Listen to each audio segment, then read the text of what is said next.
প্রধানমন্ত্রী ওর বাপের জমিদারি থেকে বাড়ি করে দিয়েছে গরিব মানুষদেরকে। করের টাকা দিয়ে সেবা দিলে সেটা তো উপহার হইতে পারে না। দেশের মানুষকে সবচেয়ে বেশি কষ্ট দেয় সেগুলো কি কি? তার ভিতরে নাম্বার 1 আসতে হচ্ছে স্বাস্থ্যসেবা।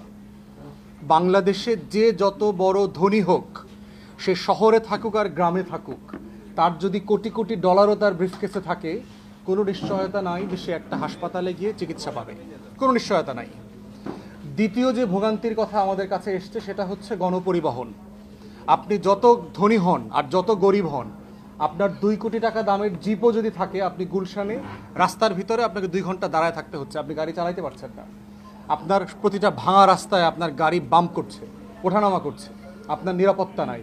আপনি পদ্মা সেতু পার হইলে, ভাঙা পার হইলে পরে আপনি যে জীবিত বরিশাল শহরে ফিরে আসবেন তার কোনো নিয়ন্ত্রণ নাই, কোনো নিরাপত্তা নাই।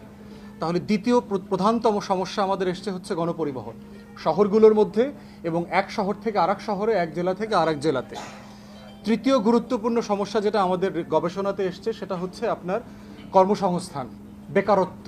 যুবকদের যে বেকারত্ব মারাত্মক আকার এসছে আর কি, যে দেশের মানুষের সিম্পলি কোনো মানে যুবকদের কোনো আইডিয়া নাই যে তারা লেখাপড়া শেষ করে আসলে কি করবে, তারা মানে কোনটা পড়লে চাকরি পাবে, কোনটা পড়লে আপনার একটা সম্মানজনক কর্মসংস্থানের ব্যবস্থা হবে, সেইটা কেউ জানে না। আপনি বাংলা মিডিয়ামের ছেলেকে বলেন, ইংরেজি ভার্সনের ছেলে মেয়েদেরকে বলেন, অথবা ইংলিশ মিডিয়ামের ছেলে মেয়েকে বলেন, অলমোস্ট কেউই জানে না যে তার ভবিষ্যৎ কেরিয়ারটা আসলে কি। যারা কেরিয়ারে আছেন তারাও জানে না তার এই কেরিয়ারের গন্তব্যটা কোথায়, শেষ কোথায়। আপনাদের সাংবাদিক ভাইদেরও একই অবস্থা। প্রায় আমি এই কথা শুনি, আপনাদের বহু বছর হয়ে গেছে, ওয়েজ বোর্ড হয়নি এখনো।